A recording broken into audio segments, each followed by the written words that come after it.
보셨어요? 좋아요, 구독, 알람 설정까지.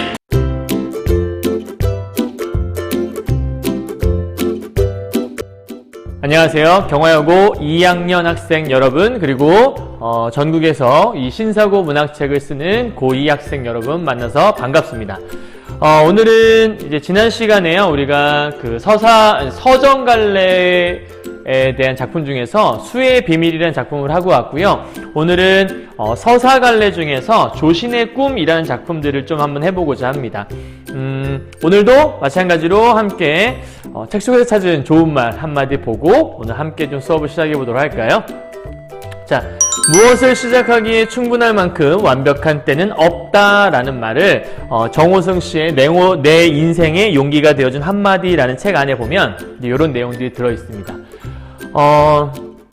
여러분 그거 아세요? 그 결혼이라는 게 있잖아요. 여러분들도 언젠간 결혼을 하겠죠. 근데 결혼을 준비한 사람들이 이제 흔히 결혼을 하지 못하게 막는, 그러니까 결혼을 좀 미루게 되는 가장 큰 원인 중에 하나가 뭐라고 보통 얘기를 하냐면 완벽하게, 그러니까 돈, 집, 직장, 모든 것들이 완벽하게 준비가 되었을 때 결혼을 해야겠다라고 생각하게 되면 결혼을 할 수가 없게 되어지는, 그러니까 점점 따지는 게 많아지는, 뭔가 좀 채워야 될 게 하나를 채워도 또 하나가 보이고 하나를 채우면 또 하나가 되어서 결과적으로는 완벽한 결혼의 때를 찾기가 힘들다라고 얘기를 하는 것 같아요.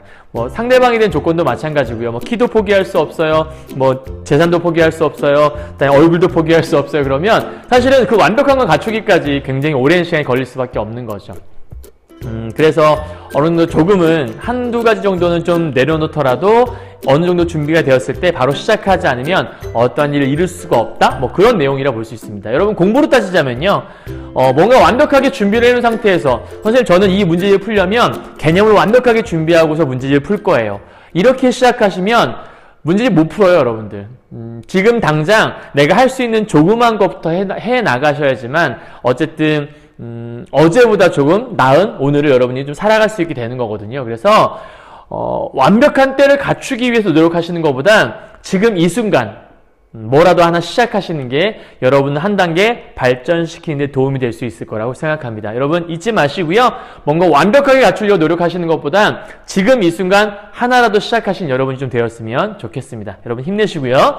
자, 오늘은 이제 설화에 대한 부분들 여러분 해나갈 예정인데요. 조신의 꿈이란 이 작품이요, 설화에 속하는 작품입니다. 그리고 여러분 설화라고 하는 건 뭐냐면 특정 문화 집단이나 민족, 각기 다른 문화권 속에서 구전되는 이야기로 나와 있는데 사실은 설화는 세 가지로 구분이 돼요. 신화, 그리고 전설, 민담이라고 하는 이 세 가지로 구분이 되는 건데 신화는 흔히 신성성이 있다. 그래서 영웅과 신의 이야기를 다루게 되고요. 전설이라 하면 구체적인 증거물이 존재할 수 있다. 민담은 흥미를 위해서 백성들 사이에 유행하는 노래, 이제 이런 의미를 좀 담고 있다고 볼 수가 있습니다. 그래서 재미와 교훈을 주는 게 특징이라고 볼 수 있죠.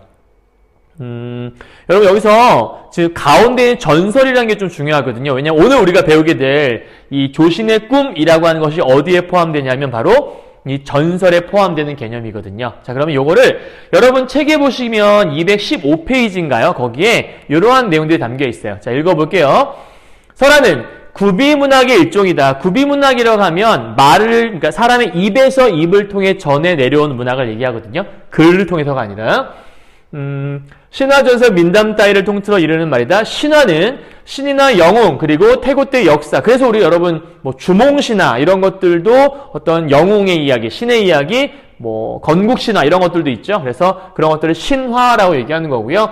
전설은 공동체의 내력이나 자연물의 유래, 이상한 체험 따위를 소재로 하는데 여기는 구체적인 시간과 장소가 반드시 존재하게 되고 또 하나 중요한 건 증거물이 존재한다는 게 굉장히 중요합니다, 여러분.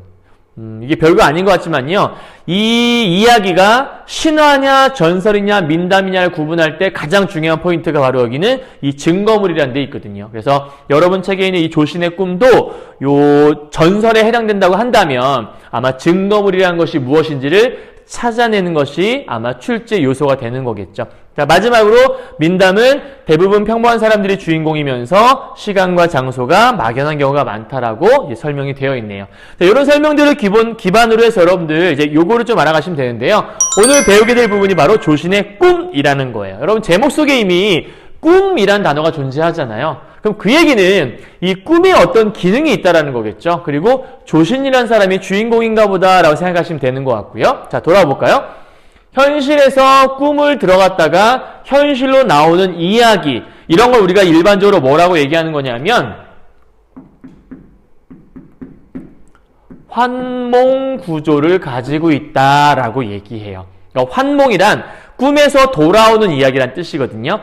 약간 어떤 거랑 비슷하냐면 여러분들 액자식 구성이라는 말 들어봤잖아요. 그 액자식 구성과 비슷한 구조를 가지고 있는 거예요. 쉽게 말하면 액자식 구성은 외화 이야기 속에서 내화로 들어갔다가 다시 외화로 돌아오는 이야기가 우리가 액자식 구성이라고 얘기를 하죠. 그리고 액자식 구성 같은 경우에는 이 내화에 있는 부분이 제일 중요하다고 여러분 말씀드릴 수 있는 거죠. 여기는 환몽 구조를 가지고 있는 이 몽유 소설, 흔히 말하는 이제 몽유록 이런 그런 어떤 소설들도 제일 중요한 거는 여기 있는 이 꿈의 내용이 제일 중요하다고 볼 수 있는 거겠죠. 여러분 여기에 초점을 맞추시고요. 그렇다면 이 작품에서 꿈으로 들어가는 부분을 우리가 뭐라고 하냐? 임몽이라고 얘기하고요. 꿈에서 깬다라고 한다면 이 부분은 우리가 뭐라고 하냐면 강몽이다라고 이제 설명을 하는 게 일반적인 이런 환몽 구조의 특징이라고 보시면 되는 겁니다. 여기서 여러분 이제 하나 알아야 될 게 뭐냐면요. 이 꿈이라는 게 그럼 어떠한 역할을 하나, 그래도 어떤 역할을 하기 때문에 제일 중요하지? 이런 걸 표현할 수 있는데요. 일반적으로 우리 지난 시간에 송미인곡 배웠던 거 기억나세요?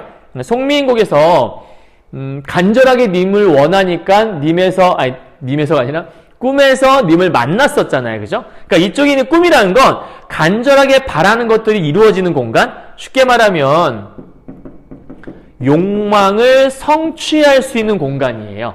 자, 그런데 이 조신의 꿈에서는 욕망 성취의 공간이면서 동시에 이것을 통해 무엇인가 깨달음을 얻는 그러한 공간이거든요. 그래서 이 작품의 포인트 미리 말씀을 드리고 들어가면 이 꿈이란 공간이 욕망 성취의 공간이기도 하지만 이 안에서 어떠한 일을 경험한 후에 현실로 돌아와서 아 그랬구나 라는 걸 알게 되기 때문에 이 깨달음의 공간이라는 것도 함께 여러분들 알아두시는 게 굉장히 중요하다는 얘기입니다. 그래서 이 작품을 보실 때 꿈으로 들어가는 그 순간이 있겠구나. 그럼 그 순간부터 이제 중요한 일들이 시작이 되는구나. 그리고 그 안에서 어떠한 일을 경험했길래 이런 걸 깨닫게 될까? 이런 것도 여러분 파악하시는 게 중요한 요소라고 보실 수 있겠네요. 이해하셨나요? 그럼 이제 본문 들어가서 한번 실질적인 내용들을 살펴보기로 하죠. 자, 한번 가보도록 할까요? 자, 제일 처음 시작, 옛날 이야기부터 시작을 하네요. 그죠? 자, 봅시다. 옛날 신라시대 때 세달사, 지금의 흥교사라는 곳이래요. 의 장원이 명주 난리군에 있었다라고 되어 있네요. 그죠? 여러분 이제 뭘 알 수 있냐면 이게 지금 구체적인 시대를 제안해주고 있잖아요. 더불어서 이렇게 보니까 이 두 개를 묶어볼까요? 어떤 구체적인 지명, 여긴 난리군이 지명이니까요. 그리고 세달사라는 곳은 사실은 지명이라기보다는 여기 좀 지울게요.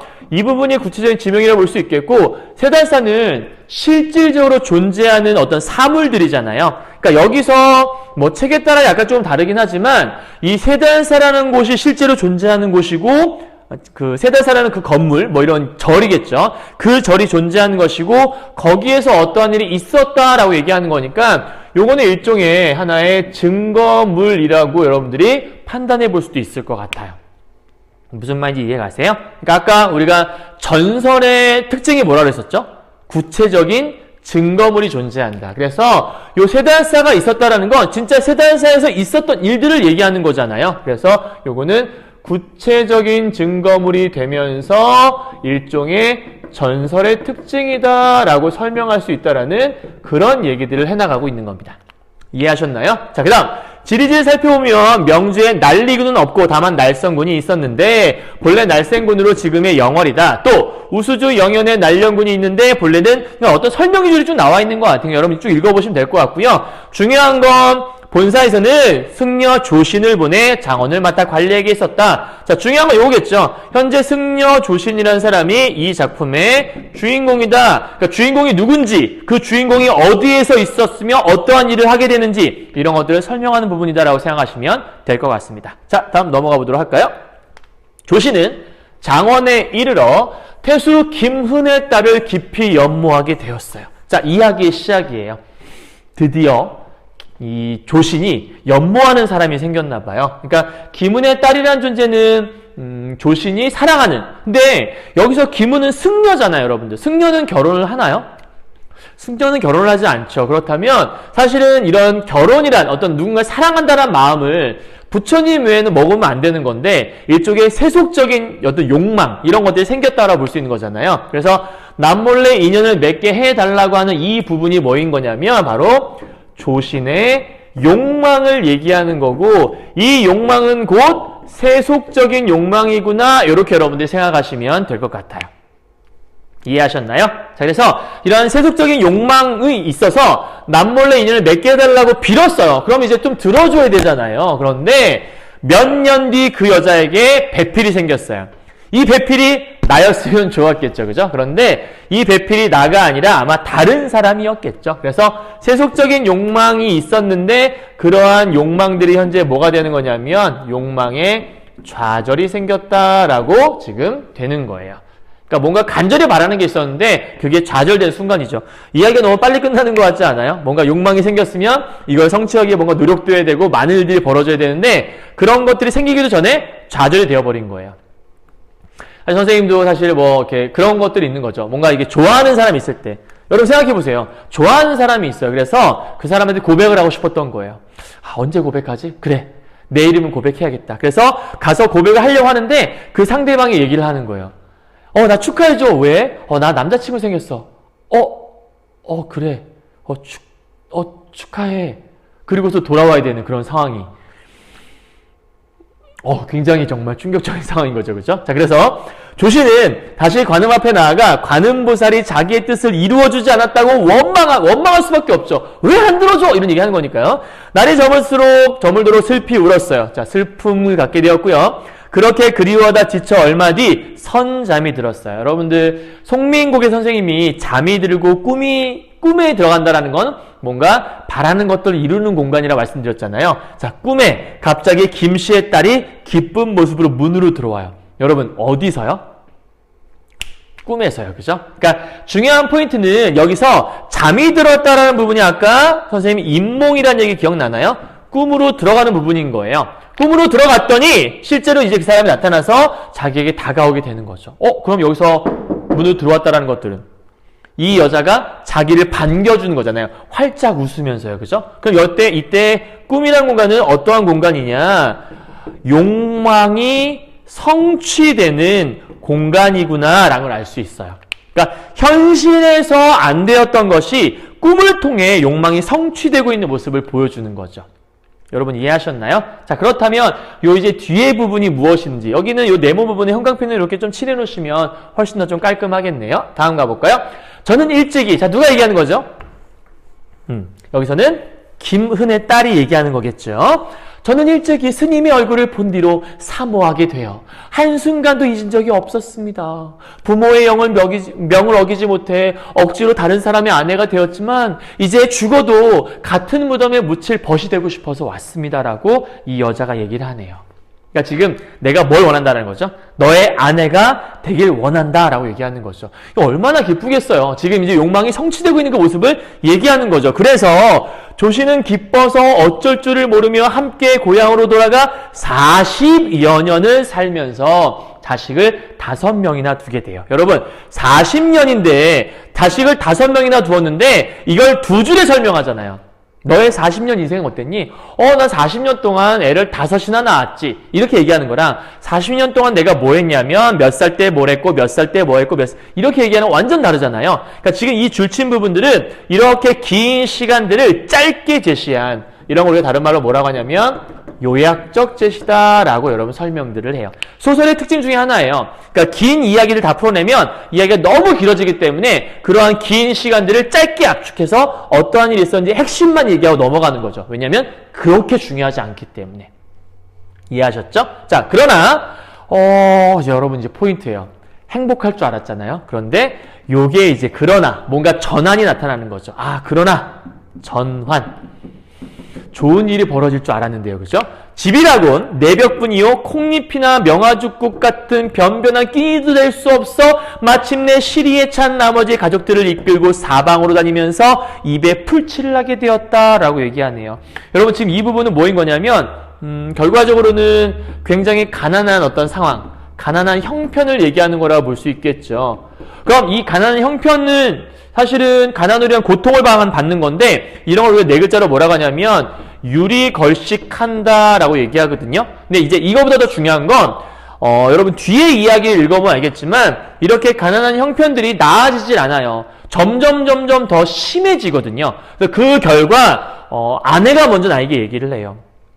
우리의 인연이 여기까지인가 봐요. 우리 헤어지는 게 어떻겠습니까? 라고 얘기를 하거든요. 그러면 이 부분은 미리 살짝 얘기를 하고 들어가면 나중에 무엇의 계기가 되는 거냐면 이별의 계기가 되는 부분이 바로 이 가난한 형편이라는 것. 이게 결국 이 둘을 헤어지게 만드는 원인이 되는 거죠. 아마 처음에 이 인연을 맺을 때에는 마냥 행복할 줄 알았을 거예요. 그런데 그러지 못한 모습이 있다라는 거죠. 그래서 넘어가 볼까요? 자, 10년 동안 초야를 떠돌아다니다가 보니 옷은 메추라기가 매달린 것처럼 너덜너덜해지고 100번이나 기워 입어 몸도 가리지 못할 정도였대요. 더 가난한 모습을 얘기하는 거죠. 강릉 해연령을 지날 때 해현이라는 실제 지명이 나오죠. 마찬가지로 구체적인 현재 지명이 나오고 있어요. 잘 기억해야 돼요. 이따가 뭔가 나와요. 15살 된 큰 아들이 굶주려 그만 죽고 말았어요. 여러분들 사실은 부모들이 제일 슬플 때가 자신의 그러니까 어떤 사람이 제일 슬플 때가 자신의 부모님이 돌아가셨을 때도 굉장히 슬프지만 자기 자식이 나보다 더 앞서갈 때 훨씬 더 슬프다라고 얘기를 하더라고요. 그러니까 큰아들이 죽었다라는 얘기는 굉장히 비참한, 그러니까 일종의 비극성을 심화하는 부분이다. 여러분 이렇게 생각하실 수 있을 것 같아요. 이해하셨나요? 그 다음 조씨는 통곡하며 길가에다 묻고 남은 네 자식을 데리고 우곡현. 자, 보세요. 지금 큰아들을 어디다 묻었죠? 큰아들을 해연령을 지날 때 죽어서 거기에다 길가에다 묻은 거예요. 쉽게 말하면 해연령 그 길가에다가 큰아들을 묻어놨다라고 지금 설명하는 거죠. 이거 잘 기억하고 있어야 돼요. 좀 이따 나와요. 지금의 우현에 도착해서 길가에 띠풀로 엮은 집을 짓고 살았대요. 그러니까 이제 집도 제대로 된 집이 없는 거죠. 부부가 늙고 병들고 굶주려 일어날 수 없게 되자 10살 난 딸아이가 돌아다니며 구걸을 해요. 그 10살 애가 뭐 알겠어요. 근데 그 10살 애가 배고파요. 밥 좀 주세요. 이러고 다니는 거예요. 여러분 부모라면 마음이 어떻겠어요? 막 미어지겠죠. 그러다가 마을의 개에 물려 부모 앞에서 아프다고 울며 여러분 어때요? 읽어도 마음이 아프네요. 그죠? 큰아들은 죽었어요. 그래서 집에 왔는데 이 부부가 늙고 병들어서 할 수 있는 게 아무것도 없는데 10살 난 꼬마 아이가 나가갖고 우리 엄마가 아파요. 아빠가 아파요. 정말 먹을 것 좀 주시면 안 돼요. 근데 걔가 와서 물어요. 아! 그래서 집에 와갖고 엄마 구걸을 나갔는데 물렸어. 어떡해? 이러고 있는 거예요. 이 모습을 본 이 아빠와 엄마의 마음이 어떻겠어요? 너무 잔인하지 않아요? 그러니까 이 부분도 마찬가지로 현재 이 가족의 비극성을 심화하고 있는 부분이에요. 너무 안타깝죠. 막 눈물이 나올 정도인 것 같아요. 내가 진짜 이 상황이라면 정말 눈물 나올 수밖에 없을 것 같아요. 그죠? 그래서 하염없이 눈물을 흘렸고요. 부인은 눈물을 씻더니 갑자기 말을 하기 시작합니다. 자, 무슨 얘기를 할까요? 갈까요? 내가 처음 당신을 만났을 땐 얼굴도 아름답고 꽃다운 나이에 옷차림도 깨끗했습니다. 아주 화려했던 과거 얘기를 얘기하는 거죠. 그러니까 요거는 처음 만났을 때니까 요 부분은 자신의 어떤 과거, 그러니까 화려했던, 너무나 예뻤던 그 과거의 모습을 얘기하는 것 같아요. 자, 그런데 한 가지 맛있는 음식이라도 당신과 나누어 먹었고요. 그 다음에 몇 자 되는 따뜻한 옷감이 있으면 당신과 함께 해 입었어요. 그러니까 굉장히 행복했던 시절에 대한 얘기를 하는 것 같아요. 집을 나와 함께 산 50년 동안 정부는 가까워졌고 은혜와 사랑이 깊었으니 두터운 인연이라고 할 수 있습니다. 자, 그러나 여기 나와요. 그죠? 그러니까 이 앞에까지는 굉장히 우리가 뭐 했습니다면 행복했었죠 라고 얘기하는 거죠. 자, 그런데 몇 년 이래로 쇠약해져 병이 날로 심해지고, 그러니까 지금 과거의 모습이었고요. 현재는 굶주림과 추위도 날로 더해 오는데 겹방사리의 하찮은 음식조차 빌어먹지 못해서 넘어가도록 하죠. 자, 이 집 저 집 구걸하며 다니는 이 부끄러움은 산과 같이 무겁습니다. 아이들이 추위에 떨고 굶주려도 돌봐줄 수가 없는데 어느 겨울에 우리가 사랑의 싹을 틔워 부부의 정을 즐기겠습니까? 그러니까 지금까지는 부부의 정을 즐기면 너무 즐거웠었는데 우리 이제 그렇지 않잖아요. 이런 얘기를 하는 거죠. 그 다음이요. 젊은 날에 고왔던 얼굴과 아름다운 웃음이라는 거 있죠. 그러니까 옛날에 그런 어떤 모습들을 얘기하는 것 같아요. 그래서 이러한 모습들이 풀잎의 이슬이 되었다. 여러분 이런 거 아세요? 그러니까 한때 예뻤었고 지금은 이제 그런 모습이 사라져버린 그런 모습이 마찬가지거든요. 저기서부터 시작해서 여기까지 이렇게 묶어보시면요. 젊은 날에 고왔던 얼굴과 아름다운 웃음, 풀잎의 이슬 같았다라고 나오는데 이런 걸 우리가 이슬은 영원히 존재하나 아니면 아침에는 잠깐 있나요? 그러니까 이거는 약간 순간적인 순간성을 가진 걸 얘기하죠. 그리고 지초와 난초 같은 약속도 회오리 바람에 날려버린 버들손. 그러니까 손도 바람에 날리면 휙 날아가 버리잖아요. 그러니까 얘도 영원할 수 없기 때문에 이거 역시도 마찬가지로 좀 변하기 쉬운 가변성을 지니고 있다. 쉽게 말하면 영원할 줄 알았던 것들이 하룻밤 꿈 같다라고 지금 얘기를 하고 있는 것 같거든요. 이런 걸 우리가 다른 말로 네 글자로 일장춘몽이다라고 여러분들 설명을 하는 부분이에요. 여기까지 이해하셨어요? 자, 그래서요. 당신은 내가 있어서 근심만 쌓이고 나는 당신 때문에 근심거리만 많아지니 그러니까 이제는 함께 있어도 행복하지 않은 거죠. 그래서 곰곰이 생각해보면 옛날의 기쁨이 바로 근심의 시작이었던 것입니다. 이게 너무 슬픈 얘기지 않아요? 여기서 이 옛날의 기쁨이란 게 여러분 뭐 얘기하는 것 같아요? 옛날의 기쁨은 처음 만났을 때의 그 기쁨이죠. 그러니까 내가 승려로서 가지지 말았어야 될 그 욕망을 얘기하는 거죠. 그러니까 여기서 옛날의 기쁨이란 세속적인 욕망을 얘기하는 거고요. 그러한 세속적인 욕망이 바로 근심의 시작이었다라고 여러분 책에서 설명을 하고 있는 거예요. 그러니까 여기서는 이 세속적 욕망이 이제 문제다라고 얘기하는 거니까 이거는 모든 것이 인생 무상이네. 이 무상을 깨닫는 그런 순간이 이제 오게 된 거라 볼 수 있는 거죠. 그러니까 세속적 욕망의 덧없음을 깨달았다? 여러분 이렇게 생각하시면 훨씬 더 쉬울 것 같아요. 세속적 욕망의 무상함을 깨달은 부분이에요. 그래서 와이프가 아니라 아내가 먼저, 우리말 써야겠네요.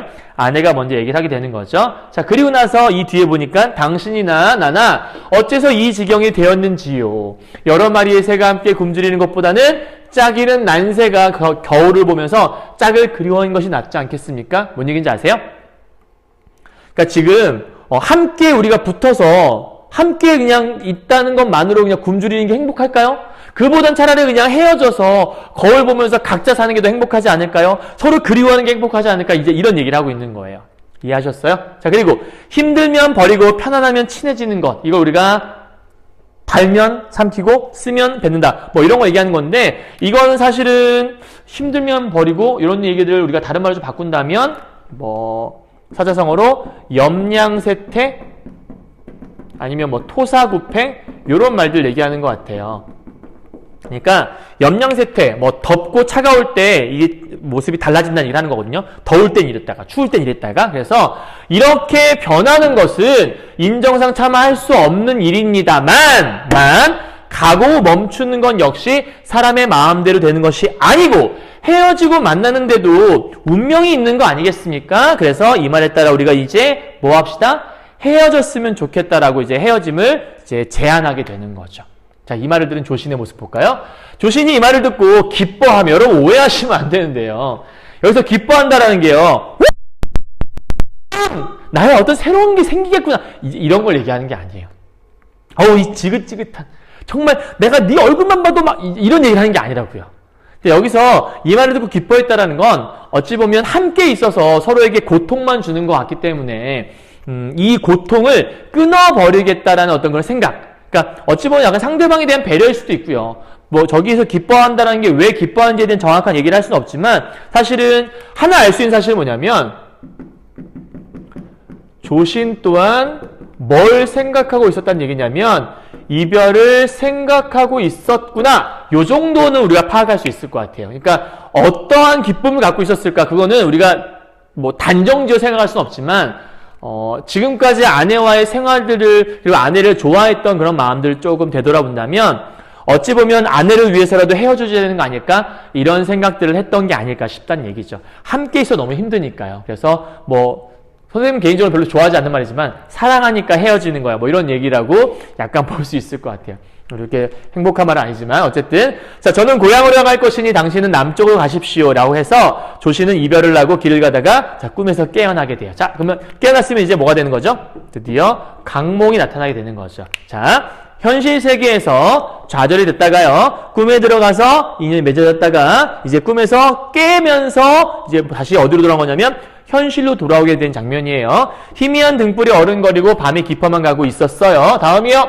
아침이 되자 수염과 머리카락이 모두 하얗게 새어 있었어요. 여러분 이게 뭐 얘기하는지 아세요?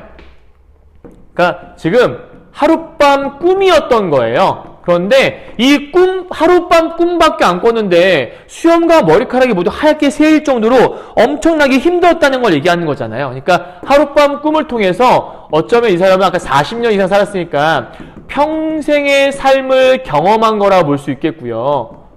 그렇죠? 그래서 이 하룻밤 꿈을 통해서 그 인생의 고통, 어떤 고뇌 이런 게 얼마나 심했는지를 그러니까 인생의 어떤 고뇌 그리고 고통 이런 것들이 얼마나 심했는지를 이걸 통해서 보여주고 있다라 보시면 되는 거예요. 얼마나 힘들었으면 이렇게 됐겠냐는 얘기를 하는 거죠.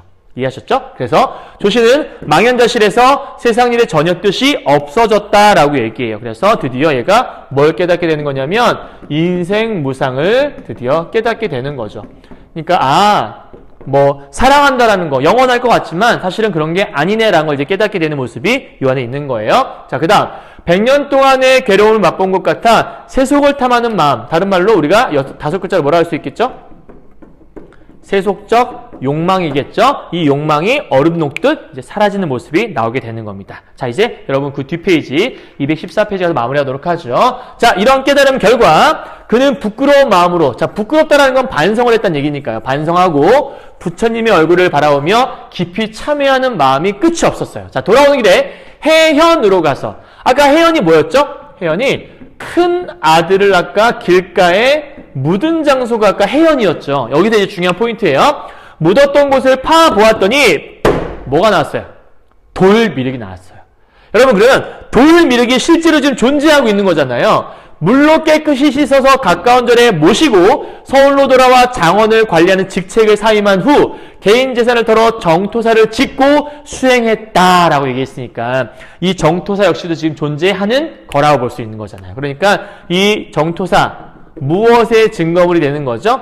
전설의 증거물이 된다라고 볼 수 있는 거고 이 돌미륵 역시도 아까 말했던 이 전설의 증거물이 된다라고 볼 수 있는 거죠. 여러분 이해하셨나요? 그래서 이 소설이 그러니까 이 지금 설화, 이 전설이라고 볼 수 있는 거죠.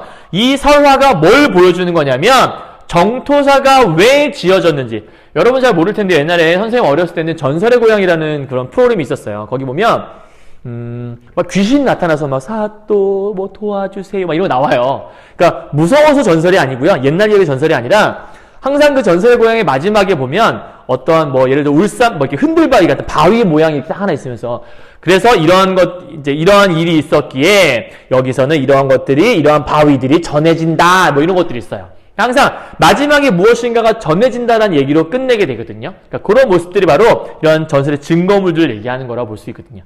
결국 얘는 이 정토사라는 증거물이 남아있는 거고 정토사가 왜 지어져 있는지를 설명해 주는 거기 때문에 이 정토사 절이거든요. 절을 우리가 뭐라고 하냐면 사찰이라고 해요. 사찰이 왜 지어졌는지를 보여주는 걸 사찰, 연기, 설화라는 말로 설명합니다. 그래서 혹시라도 여러분들 이 작품 공부하다가 사찰, 연기, 설화 이런 말 나오게 되면 절이 왜 지어져 있는지를 그 연유를 설명하는 말 이렇게 여러 생각하시면 크게 어렵지 않을 거예요. 그러니까 사찰이 뭐 지어진 이유가 써 있다. 여러분 이렇게 생각하시면 훨씬 더 좀 쉽지 않을까 싶습니다. 이해하셨나요? 자, 됐죠? 여기까지요? 자, 그러면 요걸 토대로 해서 여러분 잠깐 내용을 좀 더 살펴보도록 하죠. 자, 꿈을 꾸기 전 우리가 현실이라고 볼 수 있겠고요. 그다음 꿈속에서 그 꿈에 있는 내용, 마지막 꿈을 꾸고 난 후 강몽 후의 사건을 얘기한다 볼 수 있겠네요. 그럼 첫 번째, 꿈을 꾸기 전에 우리가 어떤 일이 있었죠? 누구를 사모하는 모습이 있죠? 그렇죠. 김은의 딸을 사모하는 모습이 있었어요. 그런데 이 사모했다가 욕망이 성취가 되나요? 먼저 욕망이 좌절되죠. 그랬다가 이 욕망 좌절된 순간 이거에 대해서 끝나는 게 아니라 너무나 슬퍼서 막 울다가 뭐가 되냐면 잠이 드는 모습이 있었죠. 이렇게. 여기까지 이해하셨죠? 자, 그리고요. 잠이 들었는데요. 꿈속에서 드디어 이제 누굴 만났냐면 김은의 딸을 만나죠. 그래서 꿈속에서 일들, 김은의 딸과 뭐 하냐면 결혼을 드디어 하게 되는 거죠. 자, 그럼 뭘 할 수 있냐면 욕망이 성취되는 모습을 우리가 이렇게 살펴볼 수 있고요. 자, 그런데 지도키도 집이 뭐 했냐면 가난했었고 그 가난으로 인해 고통을 맛보게 됐었죠. 그리고 결국 맨 마지막에 무엇을 결심하는 거냐면 이별을 결심하는 부분까지 여러분 이야기가 진행이 됐어요. 그 결과 그 고통스러운 걸 다 지내고 나서 빡 하고 깼었죠. 그래서 세속적 욕망이 덧없다, 즉 무상함을 깨닫게 되었다라고 얘기했었고요. 그 결과 나중에 돌미륵을 모신 후에 마지막 부분은 무엇을 지었냐면 정토사를 지었다란 얘기로 이야기가 정리가 됐죠. 자, 이러한 구조를 가지고 있는 게 이 조신의 꿈의 핵심이라고 보시면 될 것 같습니다. 이해하셨나요? 자, 그러면 이때 꿈이라는 게 어떤 기능을 하냐라고 물어봤잖아요. 우리 아까 앞에 설명했었거든요. 그 꿈이라고 하는 것들은 결국은 욕망을 성취하는 공간이 되면서 동시에 무엇인가 깨달음의 매개체가 되는 그러한 공간으로 사용되는 것이 바로 꿈이다라고 여러분 생각하시면 그게 어렵지 않을 것 같네요. 자, 여기까지 되셨죠? 자, 그 다음 넘어가서요. 요거는 우리가 지금 보고 있는 이 조신의 꿈이랑 구운몽이라는 작품하고 여러분들 비교하는 건데요. 왜냐면 이제 구운몽이라는 게 가장 대표적인 이러한 꿈을 갖고 쓰는 몽유소설, 그러니까 몽자류 소설이라고 할 수 있는 가장 대표적인 작품이라고 볼 수 있거든요. 그래서 이 구운몽의 핵심이 뭐냐면, 결국은 여러분 잘 보세요. 선생님이 핵심만 좀 짚어줄게요. 여기는 성진이라는 애가 현실 속에 있는 인물이에요. 그랬다가 이 성진이 세속적인 욕망을 품게 돼요. 왜냐하면 이 팔선녀를 만나서 팔선녀와 함께 뭐 결혼하고 싶은 그 사람과 함께 세상을 즐겨보고 싶은 그런 마음을 품게 되거든요. 그 결과 이 성진은 양소유로 환생을 하게 되고요. 팔선녀도 마찬가지로 인간으로 어쨌든 환생을 하게 돼요. 그래서 새로운 세상으로 가게 되는 거죠. 일종의. 그러니까 이렇게 꿈으로 들어갔다 생각하시면 될 것 같아요. 그래서 양소유는 마지막에 승상까지, 그러니까 권력의 거의 최정점까지 가게 되고요. 부인과 첩이 팔선녀 모두, 그러니까 8명의 여자를 전부 다 자기의 첩과 처로 두게 돼요. 2명의 부인과 6명의 첩까지요. 그래서 모든 부경을 다 누리게 돼요. 여러분 차이점 알겠어요? 조신의 꿈은 꿈속에서 불행했거든요. 근데 이게 성진은 꿈속에서 행복했어요. 그런데 맨 마지막에 여기 보시면 맨 마지막에 인생의 허무함을 느끼는 건 똑같아요. 그러니까 결론은 똑같은데 과정이 좀 다르다고 보시면 될 것 같아요. 그래서 꿈에서 깬 성진이 잘못을 뉘우치고 불교에 귀의하게 되고 팔선녀도 불제자가 되어서 극락왕생한다라는. 그러니까 결과적으로는 똑같은 거거든요. 그 내용 자체는 여기다 좀 써드릴까요? 공통점이 뭐냐라고 물어보면 둘 다 인생이라는 게 참 무상한 거구나. 이 인생 무상을 깨달았다는 것들은 둘 다 공통점이라고 볼 수 있어요. 그런데 차이점이 뭐냐라고 물어본다면 살짝 또 지울게요. 차이점이 뭐냐? 여기서 말하는 위에다 좀 쓸까요? 구운몽하고요. 그 다음에 조신의 꿈이니까 그냥 조신몽이라고 할게요. 구운몽과 조신몽의 가장 큰 차이점은 이 구운몽은 꿈속에서 행복했던 생활을 한 후에 뭔가를 깨달았었고요. 이 조신몽 같은 경우에는 꿈속에서 굉장히 큰 불행을 겪어요. 그 결과 나중에 인생 무상을 깨닫게 되는 그런 모습이 존재한다라는 거죠. 그리고 조신몽에서의 주인공은 굉장히 평범한 승려가 주인공이거든요.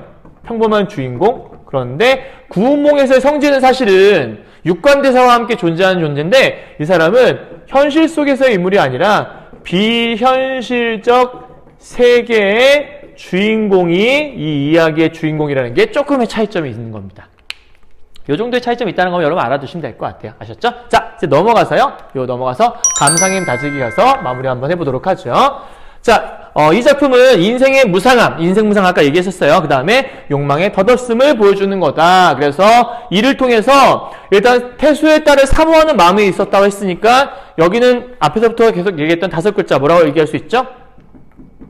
세속적인 욕망이라는 얘기를 가져올 수 있겠고요. 그 다음 꿈을 꾸게 되고 꿈속에서 태수의 딸과 부부가 되는 것들은 이 욕망의 성취가 일어난 부분이라고 또 하나 볼 수 있겠고요. 그 다음 그녀와 삶이 몹시 즐거웠었죠. 과거 한때요.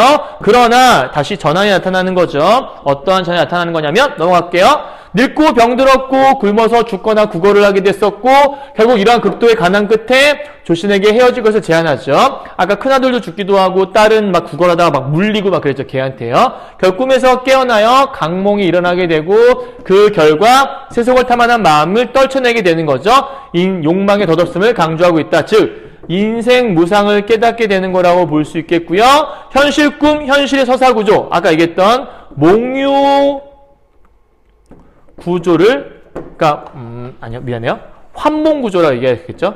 환몽구조를 가지고 있는 작품이라고 설명하고 있는 거고, 이 작품을 얘기할 때 인물들의 성격이 대화를 통해 제시되고 있다라고 얘기했었으니까, 직접적인 것이 아니라 일종의 간접적인 제시가 작품 속에 드러나 있다. 그러니까 말과 행동을 통해서 그 사람의 성격을 미루어 짐작해 봐야 된다라고 설명하고 있는 작품인 겁니다. 여기까지 이해하셨죠? 자, 이제 마지막으로 마무리하죠. 이 작품에서처럼 꿈이라는 서사 장치는 뭐 하는 거냐? 삶의 이치나 철학을 나타내기 위해 사용되는 건데 대부분의 몽자류 소설이라고 하는, 즉 꿈을 이용한 소설, 환몽구조를 가지고 있는 이 몽자류 소설이 바로 환몽구조를 지니고 있는 소설들을 얘기하는 거거든요. 그래서 이러한 소설들에 이러한 삶의 이치나 철학을 담고 있다라고 우리 책에 정리하고 있는 겁니다. 자, 여기까지 이해하셨죠? 자, 이제 그럼 마지막으로 이것만은 꼭꼭꼭 하고 정리하고 마무리하도록 하죠. 자, 이 작품의 주제가 뭐냐? 인간의 욕망과 집착의 무상함을 드러낸 작품이다. 그래서 환몽구조, 다음에 교훈을 주기 위한 건 당연한 거겠고요. 불교적인 색채가 이 안에 들어있죠. 그래서 승려 얘기가 나와 있는 거예요. 다음, 환몽구조를 지니고 있다. 현실에서 꿈 같다가 현실 돌아오는 거고요. 이런 것들은 몽자류 소설의 가장 근원이 된다라고 설명하고 있는 거예요. 다음, 구체적인 지역과 증거물이 존재한다는 것들은 설화, 세 개 뭐였죠? 신화, 전설, 민담. 요 세 가지 중에서 전설의 특징이다라고 설명하고 있는 게 이 작품의 핵심, 그리고 요약이라고 보실 수 있을 겁니다. 이해하셨나요? 자, 여기까지요. 공부하느라 고생 많으셨고요. 오늘 배운 이 조신의 꿈이라고 한 설화 작품은요, 사실 전설 부분이라서 시험에 잘 나오냐라 물어본다면 내신에서는 좀 잘 나올 수 있는데 수능에서는 아직은 잘 모르겠어요. 하지만 내용 자체가 어렵지 않기 때문에 설화, 그 중에서도 전설의 특징에 대해서 여러분 잘 정리하시고요. 이러한 소설, 서사 문학이 나왔을 경우에는 전체 줄거리를 잘 이해하셔야 되고 그 인물의 어떤 심리, 성격 이런 걸 잘 이해하신 후에 이 작품이 주는 어떤 주제, 교훈 이런 것들 잘 파악하시는 게 가장 중요하다라고 볼 수 있습니다. 네 글자 인생 무상 절대 까먹으시면 안 될 것 같아요. 네, 고생하셨고요. 다음 시간에 이제 요거 다음 작품은 앞에 산수유나무의 농사라는 작품이 있는데 거기 돌아가 다시 한번 또 만나도록 하죠. 네, 고생하셨고요. 네, 요 뒤에 작품 함께 여러분 열심히 또 한번 같이 해나갔으면 좋겠습니다. 자, 고생하셨습니다.